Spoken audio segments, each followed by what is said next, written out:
10 जुलाई 2024 radio news की राष्ट्रीय और अंतर्राष्ट्रीय खबरों में आपका स्वागत है। Mumbai BMW hit and run case के मुख्य आरोपी मिहिर शाह को मंगलवार दोपहर को गिरफ्तार कर लिया गया। मिहिर की गिरफ्तारी घटना के करीब 60 घंटे बाद हुई। बाद में मिहिर को कोर्ट ने 11 जुलाई तक पुलिस कस्टडी में भेज दिया। मिहिर शिवसेना नेता राजेश शाह का बेटा है। मिहिर को पकड़ने के लिए मुंबई पुलिस ने 11 टीमें बनाई थी। क्राइम ब्रांच को भी शामिल किया गया था। उसके खिलाफ एक लुकआउट नोटिस सर्कुलर भी जारी किया गया था। इसके पहले वर्ली पुलिस ने पिता राजेश शाह और ड्राइवर ऋषि राजेंद्र सिंह बीदावत को गिरफ्तार किया था। दोनों को 8 जुलाई को शिवड़ी कोर्ट में पेश किया गया। राजेश ने कोर्ट में जमानत याचिका लगाई थी, जिस पर कोर्ट ने उसे 15,000 रुपये के बॉन्ड पर जमानत दे दी थी। वहीं कोर्ट ने ड्राइवर बीदावत की पुलिस कस्टडी 11 जुलाई तक बढ़ा दी थी। जम्मू कश्मीर के डोडा में सुरक्षा बलों और आतंकियों के बीच एनकाउंटर चल रहा है। एनकाउंटर में 2 से 3 आतंकियों के फंसे होने की आशंका है। सेना और आतंकियों की तरफ से लगातार फायरिंग हो रही है। जम्मू डिवीज़न के डोडा में यह 1 महीने में चौथा एनकाउंटर है। यहाँ 12 जून को 2 आतंकी हमले हुए थे। इसके बाद 26 जून को एक हमला हुआ था। सभी हमले के बाद सेना और आतंकियों के बीच एनकाउंटर हुए थे। वहीं सोमवार 8 जुलाई को आतंकियों ने कठुआ जिले में सेना के वाहन पर हमला किया था, जिसमें एक जूनियर कमीशन्ड ऑफिसर जेसीओ समेत 5 जवान शहीद हुए थे, जबकि 5 जवान घायल हुए थे। आतंकियों की तलाश के लिए ऑपरेशन जारी है। जम्मू कश्मीर के कठुआ जिले में सोमवार 8 जुलाई को आतंकियों के हमले में जूनियर कमीशन्ड ऑफिसर जेसीओ समेत 5 जवान शहीद हो गए। हमले में घायल 5 जवानों को कठुआ के बिलावर सामुदायिक स्वास्थ्य केंद्र में देर रात पठानकोट मिलिट्री हॉस्पिटल रेफर किया गया। सेना के सूत्रों के मुताबिक सुरक्षा बल 2 ट्रकों में कठुआ से करीब 123 किलोमीटर दूर लोहाई मल्हार ब्लॉक के माछेड़ी इलाके के बडनोटा में दोपहर 3:30 पर पहाड़ी इलाके में पेट्रोलिंग के लिए निकले थे। रास्ता कच्चा था, गाड़ी की रफ्तार भी धीमी थी। एक तरफ ऊंची पहाड़ी और दूसरी तरफ एक खाई थी। आतंकियों ने पहाड़ी से घात लगाकर सेना के ट्रक पर पहले ग्रेनेड फेंका, फिर स्नाइपर गन से फायरिंग की। सेना ने भी एनकाउंटर फायरिंग की, लेकिन आतंकी जंगल में भाग गए। फिलहाल सेना आतंकियों की तलाश में हेलीकॉप्टर, स्निफर डॉग्स और ड्रोन की मदद ले रही है। न्यूज़ एजेंसी एएनआई के मुताबिक हमले में 3 से 4 आतंकियों के शामिल होने की बात सामने आ रही है। वे एडवांस हथियारों से लैस हैं। ये आतंकी हाल ही में सीमा पार से घुसपैठ करके आए। रिपोर्ट के मुताबिक आतंकियों को हमले में लोकल गाइड ने भी मदद पहुंचाई। उन्होंने आतंकियों को खाना और हमले के बाद छिपने में मदद की। कर्नाटक में भारतीय जनता पार्टी के विधायक भरत शेट्टी ने लोकसभा में नेता विपक्ष राहुल गांधी को लेकर विवादित बयान दिया है। उन्होंने कहा है कि संसद में हिंदू विरोधी बयान देने के लिए राहुल गांधी को थप्पड़ मारना चाहिए। शेट्टी कर्नाटक की मंगलुरु सिटी नॉर्थ विधानसभा से विधायक हैं। सोमवार को मंगलुरु में एक विरोध मार्च को संबोधित करते हुए भरत शेट्टी ने कहा कि कांग्रेस नेता खुद को हिंदू कहते हैं, वे सिर्फ हिंसा, नफरत और झूठ फैलाते हैं। राहुल गांधी हिंदू विरोधी पॉलिसी को फॉलो करते हैं। उनके बयान सुनकर साफ समझ में आता है कि वे एक पागल आदमी है। संसद में राहुल गांधी के भगवान शिव की तस्वीर दिखाने पर भरत शेट्टी ने कहा कि वे हिंदुओं को हिंसक कहते हैं। पागल आदमी को यह नहीं पता कि अगर भगवान शिव ने अपनी तीसरी आंख खोल ली तो राहुल गांधी राख बन जाएंगे। पश्चिम बंगाल में एक महिला की बेरहमी से पिटाई का एक और वीडियो वायरल हुआ है। इस वीडियो में 4 आदमी एक महिला को हाथों और पैरों से पकड़े हुए दिख रहे हैं, जबकि 2 आदमी महिला को 2 डंडों से मारते नजर आ रहे हैं। इस दौरान महिला चीखती है, लेकिन आरोपी उसे मारना बंद नहीं करते। सोशल मीडिया पर शेयर किए गए इस वीडियो में दावा किया गया है कि घटना कमरहट्टी जिले की अरियादाहा इलाके में तालतला क्लब की है। यह भी दावा किया गया है कि महिला की पिटाई करने वाले मुख्य आरोपी टीएमसी विधायक मदन मित्रा का करीबी जयंत है, जो इलाके में सुपारी लेने के लिए जाना जाता है। यह वीडियो 8 जुलाई को सामने आया, जिसे लेकर बंगाल के बैरकपुर की पुलिस ने बताया कि यह पुराना वीडियो है, जो अब सोशल मीडिया पर सर्कुलेट किया गया है। इसे लेकर पुलिस ने स्वतः संज्ञान लेते हुए केस दर्ज किया है। वीडियो में दिख रहे सभी लोगों के खिलाफ कानूनी कार्रवाई शुरू कर दी गई है। 2 आरोपी पुलिस ने कस्टडी में ले लिए हैं। हाथरस हादसे में 7 दिन बाद यूपी सरकार ने पहला एक्शन लिया। एसडीएम, सीओ समेत 6 अफसरों को सस्पेंड कर दिया गया है। सरकार ने एसआईटी की रिपोर्ट के बाद यह कार्रवाई की है। एसआईटी ने सोमवार रात सीएम योगी को 900 पेज की रिपोर्ट सौंपी थी। एसआईटी रिपोर्ट के बाद सरकार ने 9 पॉइंट पर बयान जारी किया, जिसमें आयोजक और प्रशासनिक अधिकारियों को लापरवाह बताया गया, लेकिन कहीं भी भोले बाबा का जिक्र नहीं है। यह इस तरह जिला प्रशासन के बाद सरकार से भी भोले बाबा को क्लीन चिट मिल गई है। उसका नाम एफआईआर में भी नहीं है। जिन ऑफिसर को सस्पेंड किया गया उसमें एसडीएम रविंद्र कुमार, सीओ आनंद कुमार के अलावा इंस्पेक्टर आशीष कुमार, तहसीलदार सुशील कुमार और चौकी इंचार्ज कचौरा मनवीर सिंह और पारा चौकी इंचार्ज ब्रिजेश पांडे शामिल हैं। बेंगलुरु में विराट कोहली के पब के देर रात तक तेज आवाज में म्यूजिक बजाने के आरोप में एफआईआर दर्ज की है। विराट का 18 कम्यून पब एमजी रोड पर स्थित है। डीजीपी सेंट्रल ने बताया कि शनिवार 6 जुलाई की रात कबन पार्क पुलिस थाने की टीम पेट्रोलिंग पर निकली, तब 18 पब रात 1:30 बजे तक खुला मिला। पब का मैनेजर गलत तरीके से पब खोले हुआ था। बेंगलुरु में रात 1 बजे तक ही पब खोलने की परमिशन है, इसलिए पब के खिलाफ एक्शन लिया गया। 18 के अलावा 3 से 4 अन्य पब के खिलाफ भी केस दर्ज किए गए। विराट कोहली के 18 कम्यून की दिल्ली, मुंबई, पुणे और कोलकाता में भी ब्रांचेस हैं। बेंगलुरु की ब्रांच को दिसंबर 2023 में खोला गया था। ये रत्नम कॉम्प्लेक्स की 6ठी मंजिल पर स्थित है। विराट ने एक इंटरव्यू में कहा था कि बेंगलुरु उनका फेवरेट शहर है, इसलिए उन्होंने ब्रांच के लिए बेंगलुरु को चुना था। पिछले साल 18 की मुंबई ब्रांच विवादों में रही थी, जब तमिलनाडु के एक व्यक्ति ने आरोप लगाए थे कि उसके धोती पहनने के कारण पब में उसे एंट्री नहीं दी गई। एक पोस्ट में उसने कहा था कि पब मैनेजमेंट के इस व्यवहार से वो बहुत दुखी हुआ था। जम्मू के कठुआ में आतंकी हमले ने उत्तराखंड के एक परिवार से 2 महीने में दूसरा बेटा छीन लिया। परिवार का 33 साल का बेटा, जो भारतीय सेना में मेजर था, वह 30 अप्रैल को लेह में शहीद हुआ। परिवार इस दुख से उबरने के लिए संघर्ष कर ही रहा था कि सोमवार को चचेरे भाई 26 साल के आदर्श नेगी आतंकी हमले में शहीद हो गए। आदर्श के चाचा सेना में राइफलमैन रहे बलवंत सिंह नेगी ने कहा कि हमने 2 महीनों में 2 बेटों को खो दिया है। मैं सरकार से अनुरोध करूंगा कि वह आतंकियों के खिलाफ कड़े कदम उठाए। सेना में नौकरी बहुत मेहनत से मिलती है। गढ़वाल और कुमाऊं में देश की सेवा के लिए जाने वाले बच्चे अक्सर शहीद होकर लौटते हैं। इससे पूरा परिवार टूट जाता है। उत्तराखंड के टेहरी जिले में धाती डागर गांव के निवासी सेना में राइफलमैन रहे बलवंत सिंह नेगी ने कहा, अभी 2 महीने पहले हमने एक बेटा खो दिया था। अब हमें पता चला है कि जम्मू कश्मीर में एक काफिले पर आतंकवादी हमले में पौड़ी गढ़वाल क्षेत्र के 5 सैनिक मारे गए थे, जिसमें आदर्श भी शहीद हुआ था। बलवंत नेगी के बेटे मेजर प्रणय नेगी लेह ने सेवारत थे और 30 अप्रैल को शहीद हुए थे। लेह के हाई एल्टीट्यूड में तैनाती के दौरान ऑक्सीजन की कमी से तबियत बिगड़ने पर मेजर प्रणय नेगी शहीद हो गए थे। पतंजलि आयुर्वेद के लिमिटेड के बाजार में अपने 14 प्रोडक्ट्स की बिक्री पर रोक लगा दी। उत्तराखंड ने अप्रैल में इन प्रोडक्ट्स के मैन्युफैक्चरिंग लाइसेंस सस्पेंड किए थे। पतंजलि ने मंगलवार 9 जुलाई को सुप्रीम कोर्ट में इसकी जानकारी दी। कंपनी ने जस्टिस हिमा कोहली और संदीप मेहता की बेंच को बताया कि लाइसेंस रद्द होने के बाद 5,606 फ्रेंचाइजी स्टोर्स को 14 प्रोडक्ट्स वापस लेने का निर्देश दिया गया है। साथ ही मीडिया प्लेटफॉर्म से भी प्रोडक्ट्स के विज्ञापन वापस लेने का निर्देश दिया है। बेंच ने पतंजलि आयुर्वेद लिमिटेड को 2 सप्ताह के भीतर एक एफिडेविट दायर करने का निर्देश दिया। इसमें कंपनी को बताना है कि क्या सोशल मीडिया को ऑर्डिनेटर्स ने इन प्रोडक्ट्स के विज्ञापन को हटाने को लेकर उनके अनुरोध को स्वीकार कर लिया है और क्या उन्हें विज्ञापन वापस ले लिए हैं। इस मामले की अगली सुनवाई अब 30 जुलाई को होगी।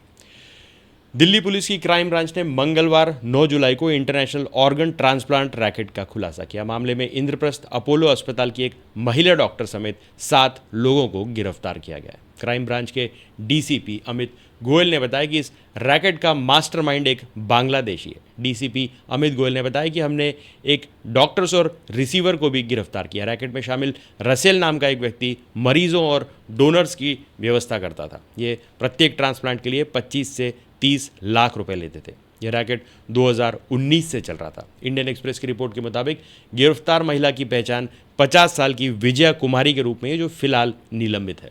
वह ऑर्गन ट्रांसप्लांट रैकेट के साथ काम करने वाली अकेली डॉक्टर है। उन्होंने नोएडा स्थित यथार्थ हॉस्पिटल में 2021-2023 के दौरान लगभग 15 से 16 ऑर्गन ट्रांसप्लांट किए थे।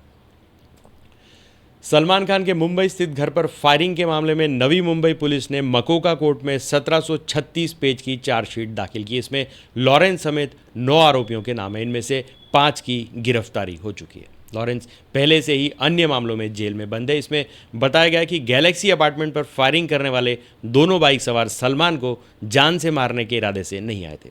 चार्जशीट में बताया गया है कि बाइक सवार फायरिंग करके फिल्म इंडस्ट्री में डर पैदा करना चाहते ताकि शहर में दूसरे गिरोहों की गैर मौजूदगी में वसूली कर सकें। आरोपियों ने दूसरे मेगास्टार के घर पर भी रेकी की थी। चार्जशीट में अनुज थापन का भी जिक्र है, जिसने 1 मई को पुलिस की कस्टडी में सुसाइड कर लिया था।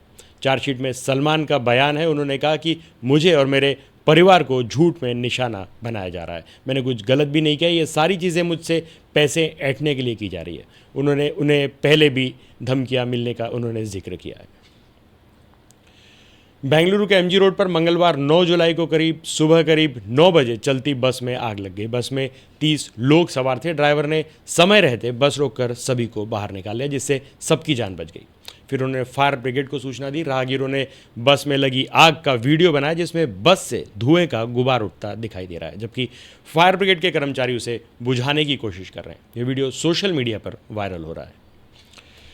नीट पेपर लीक मामले में सीबीआई ने बिहार से 2 और आरोपियों को गिरफ्तार किया है। सीबीआई की टीम ने पटना के कंकड़बाग से सनी कुमार और रंजीत कुमार को गिरफ्तार किया है। 8 जुलाई को सीबीआई की स्पेशल कोर्ट ने 4 आरोपियों की रिमांड 4 दिन के लिए बढ़ा दी है। हालांकि एक आरोपी चिंटू को जेल भेज दिया गया। स्पेशल मजिस्ट्रेट की अदालत ने आरोपी अमन, एहसान, इम्तियाज़ और जमालुद्दीन को रिमांड पर भेज दिया था। सीबीआई की टीम 4 आरोपियों को रिमांड पर लेने के बाद से लगातार पूछताछ कर रही है। रामपुर में आजम खान के हमसफर रिजॉर्ट पर 4 घंटे तक बुलडोजर चला। प्रशासन की टीम मंगलवार सुबह 8 बजे 3 बुलडोजर और भारी फोर्स लेकर रिजॉर्ट पहुंची। दोपहर 12 बजे तक ढहाने का काम चलता रहा। रिपोर्ट रिजॉर्ट आजम की पत्नी डॉक्टर तंजीना फतीमा के बेटे अब्दुल्ला के नाम पर है। यह ग्राम समाज की ज़मीन पर बनाया गया। प्रशासन ने इसे ढहाने का नोटिस दिया था तो तंजीन फातिमा कोर्ट चली गई थी। वह कोर्ट में केस हार गई थी। रिजॉर्ट में 380 स्क्वायर मीटर में किए गए निर्माण कार्य को ढहा दिया गया है। इसमें बाउंड्री वॉल, एक इमारत, लॉन शामिल है। हमसफर रिजॉर्ट कुल 20 बीघे ज़मीन पर बना है। आजम खान इन दिनों सीतापुर जेल में बंद है। मोदी सरकार 3.0 का पहला बजट 23 जुलाई को पेश होगा। वित्त मंत्री निर्मला सीतारमण लगातार 7वीं बार बजट पेश करेंगी। वे ऐसा करने वाली देश की पहली वित्त मंत्री बन जाएंगी। इस बीच सोशल मीडिया पर एक वीडियो वायरल हो रहा है। दावा किया जा रहा है कि वित्त मंत्री ने इस वीडियो के जरिए जीएसटी को गोपनीय रखने के पीछे का कारण बताया। वेरीफाइड यूज़र चिराग पटेल इस 2 मिनट के वीडियो को एक्स पर शेयर करके लिखते हैं कि जीएसटी को गोपनीय रखने के पीछे का कारण स्वयं वित्त मंत्री से सुनिए। राहुल गांधी ने रायबरेली में कीर्ति चक्र से सम्मानित कैप्टन अंशुमन सिंह के माता पिता से मुलाकात की। मंगलवार को भुएमू गेस्ट हाउस में उनके साथ चाय पी। राहुल ने कहा कि हम आपके साथ खड़े। करीब 40 मिनट तक शहीद के परिवार से बात की उन्होंने। राहुल से मिलने के बाद शहीद कैप्टन की मां मंजू ने कहा, अग्निवीर योजना बंद होनी चाहिए। यह योजना सैनिकों के लिए सम्मानजनक नहीं है। इसको लेकर राहुल ने पॉजिटिव रिस्पॉन्स दिया। उम्मीद है कि जब वो सत्ता में आएंगे तो इस पर विचार करेंगे। 3 दिन पहले शहीद की पत्नी स्मृति को राष्ट्रपति द्रौपदी मुर्मू ने कीर्ति चक्र दिया था। प्रधानमंत्री नरेंद्र मोदी रूस के 2 दिवसीय दौरे पर हैं। उन्होंने यहाँ 26 घंटे बिताए। इस दौरान वे राष्ट्रपति व्लादिमीर पुतिन के साथ 7 से 8 घंटा तक रहे। दोनों नेताओं ने औपचारिक और अनौपचारिक 4 मीटिंग्स की। प्राइवेट डिनर करने के अलावा उन्होंने साथ में लंच भी किया। रूसी राष्ट्रपति ने मोदी को गोल्फ कार्ट में घुमाया।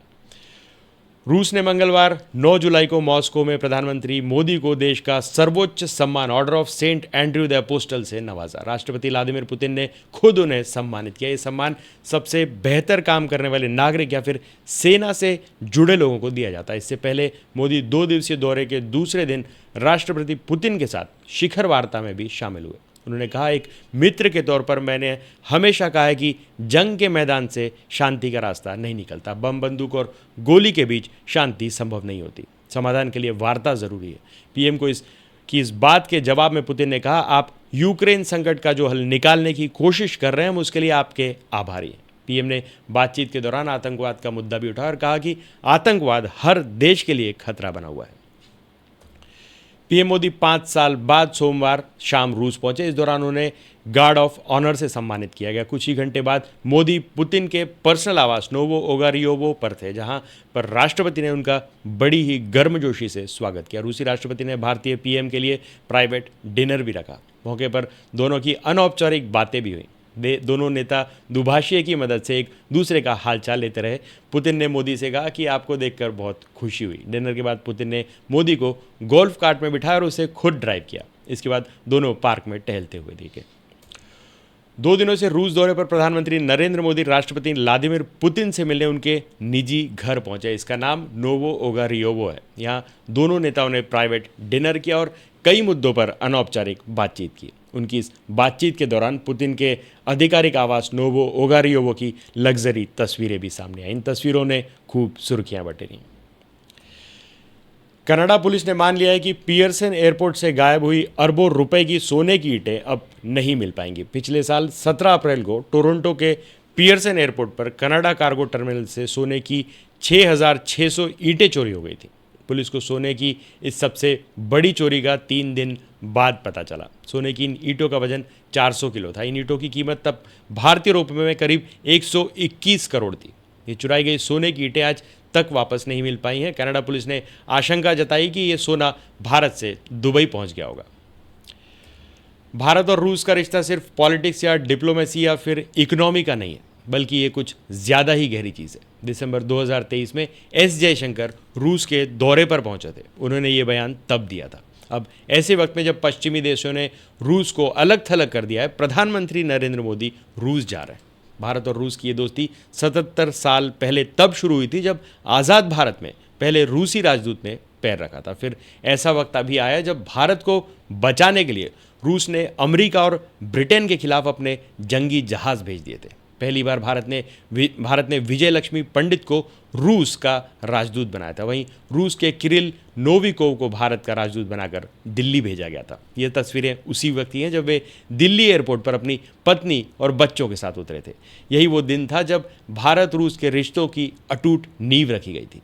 7 नवंबर 1951 इस साल दुनिया के मजदूरों की सबसे बड़ी रूसी क्रांति के 34 साल पूरे हो रहे थे। रूस ने इस मौके पर एक भव्य आयोजन रखा था। भारत के राष्ट्रपति राजेंद्र प्रसाद को इसमें शामिल होने का निमंत्रण मिला था। ता लेकर खुद रूसी एम्बेसडर किरिल निविकोव भारत के राष्ट्रपति डॉक्टर राजेंद्र प्रसाद के पास पहुंचे थे। ये तस्वीरें उसी वक्त की हैं। 7 जून 1955 में पंडित जवाहरलाल नेहरू बतौर प्रधानमंत्री पहली बार सोवियत संघ के दौरे पर गए। इस दौरान मॉस्को में हवाई अड्डे पर उनका स्वागत उस वक्त एक कम्युनिस्ट पार्टी के सचिव और रूस के सबसे बड़े नेता निकिता ख्रुश्चेव ने किया था। हालांकि ये जवाहरलाल नेहरू का पहला सोवियत दौरा नहीं था। 1927 में भी अपने पिता के साथ अक्टूबर क्रांति की 10वीं वर्षगांठ के हिस्सा लेने के लिए मॉस्को गए थे। यूक्रेन के राष्ट्रपति ने मोदी पुतिन की मुलाकात पर नाराजगी जताई। उन्होंने मोदी के दौरे को यूक्रेन में शांति की कोशिश को बड़ा झटका बताया। उन्होंने सोशल मीडिया एक्स पर लिखा, दुनिया के सबसे बड़े लोकतांत्रिक देश के नेता का दुनिया के सबसे खूनी नेता को गले लगाना निराशाजनक है। दरअसल यूक्रेन का दावा है कि सोमवार को रूस ने कीव में बच्चों के अस्पताल पर हमला किया था, जिसमें 40 लोग मारे गए थे। ये सब उस वक्त हुआ जब मोदी रूस के दौरे पर रवाना हो चुके थे। अमेरिका न्यूज़ चैनल CNN के मुताबिक हमले के बाद अस्पताल में 600 से ज़्यादा मरीजों को दूसरी जगह शिफ्ट किया गया। म्यांमार में अल्पसंख्यक जनजातीय विद्रोही ग्रुप आराकान ने सैन्य शासन के खिलाफ चल रही लड़ाई में एक एयरपोर्ट को कब्जे में ले लिया है। थांडवे नाम का यह एयरपोर्ट म्यांमार के पश्चिमी प्रांत रखाइन के दक्षिणी हिस्से में मौजूद है। इसे माजिन एयरपोर्ट के नाम से भी जाना जाता है। देश के सबसे बड़े शहर यंगून से इसकी दूरी 260 किलोमीटर है। म्यांमार में सैन्य शासन लागू होने के बाद से थांडवे एयरपोर्ट पहली ऐसी जगह है जिस पर किसी विद्रोही समूह ने कब्जा नहीं किया है। ये एयरपोर्ट देश के सबसे अहम समुद्री तट रिसोर्ट्स तक सेवा देता है। चीन की सेना पूर्वी लद्दाख में पैंगोंग झील के बॉर्डर के पास बड़े पैमाने पर हथियार इकट्ठा कर रही है। यूएस फर्म ब्लैक स्काई ने इसकी सैटेलाइट इमेजेस जारी की हैं। ब्लैक स्काई का दावा है कि इस इमेज में चीनी सैनिकों के बंकर दिखाई दे रहे हैं। इन्हें हथियारों और ईंधन के भंडारण के लिए बनाया गया है। ये बंकर 2021-2022 के दौरान बनाए गए थे। इसमें ईंधन और हथियारों को छिपाया गया है। हिंदुस्तान टाइम्स की रिपोर्ट के मुताबिक पैंगोंग झील के पास सिरजेप में चीनी सैनिकों का बेस है। यहाँ चीनी सैनिकों का मुख्यालय भी है। इस जगह पर भारत अपना दावा करता है। ये जगह LAC से सिर्फ 5 किलोमीटर दूर है। अमेरिका की विमान कंपनी बोइंग को फ्रॉड के आरोप में दोषी पाया गया है। ब्लूमबर्ग की रिपोर्ट के मुताबिक अमेरिका न्याय विभाग DOJ ने पाया कि बोइंग ने 2018-2019 में हुए 2 क्रैश के बाद कंपनी को सुधारने के लिए की गई डील का उल्लंघन किया है। बोइंग ने इसे लेकर $243 मिलियन यानी 4,000 करोड़ रुपए का जुर्माना भरने पर सहमति जताई। इसके अलावा कंपनी अगले 3 साल तक विमानों की सेफ्टी पर 4,000 करोड़ रुपए खर्च करेगी। दरअसल 2018 और 2019 में 5 महीने के अंदर इंडोनेशिया और इथियोपिया में बोइंग कंपनी के 737 मैक्स विमान क्रैश हो गए थे। इन हादसों में 345 लोगों की जानें गई थी। इसके बाद कई तरह की जांचों का सिलसिला शुरू हुआ। जांच में विमान में कई तरह की गड़बड़ियां सामने आई। कंपनी को मृतकों के परिजनों से मुलाकात करने को भी कहा गया। बोइंग 3 साल के लिए कोर्ट की निगरानी में रहेगी। रूस ने पिछले 24 घंटों में यूक्रेन पर 55 बार एयर स्ट्राइक किए, जिसमें 11 लोगों की मौत हो गई और 40 से ज़्यादा लोग घायल हो गए। रूस की न्यूज़ एजेंसी रिया के मुताबिक रूसी सेना ने शुक्रवार को यूक्रेन की अलग अलग जगहों पर 6 रॉकेट और 70 से ज़्यादा ग्लाइड बमों से हमला किया। यूक्रेन अधिकारियों के मुताबिक रूसी सेना रात भर रुक रुक कर हमले करती रही। उन्होंने उत्तरी यूक्रेन में बिजली के प्लांट पर भी हमला किया, जिससे 1 लाख से ज़्यादा लोग बिना बिजली के रहने के लिए मजबूर हैं। अधिकारियों के मुताबिक रूस के हमलों के बीच बिजली को बहाल करना मुश्किल रहा है। रूसी सैनिक ड्रोन से पानी के टैंकों को भी निशाना बना रहे हैं। वहीं यूक्रेनी सेना ने कहा है कि उसने 27 में से 24 रूसी ड्रोनों को मार गिराया है। देश में सबसे ज़्यादा नुकसान पूर्वी क्षेत्रों में हुआ है।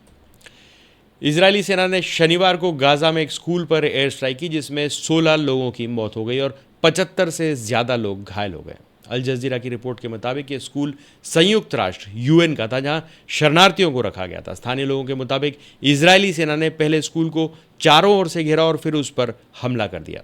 इजरायल के हमले से स्कूल की इमारत नीचे गिर गई, जिसमें रह रहे बच्चे दब गए। स्थानीय लोग रेस्क्यू ऑपरेशन चला रहे हैं। अब तक 2 बच्चों को बचा लिया गया, जिसमें से एक बच्चे के हाथ पर गंभीर चोट आई है। वहीं दूसरे बच्चे का चेहरा और सिर पर कई चोट के निशान हैं।